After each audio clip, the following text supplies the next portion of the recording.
On August 27, 2020, the PNP and Bless Our Cops conducted an orientation of Squad Weekly Interactive Meeting, also known as Project Swim. The said orientation was held at Santa Barbara Central School, located at Barangay Poblacion Norte of this municipality. The event was participated by invited barangay officials, personnel of Santa Barbara Police Station, and pastors who will later act as key players of the program Kasimbayanan.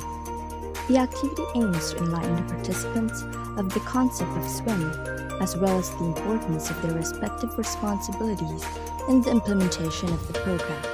It also aims to establish good camaraderie and partnership among well-respected officers, effective pastors, and active barangay officials who will later help each other hand in hand to implement the said program as the best approach to ensure peace and order in the community.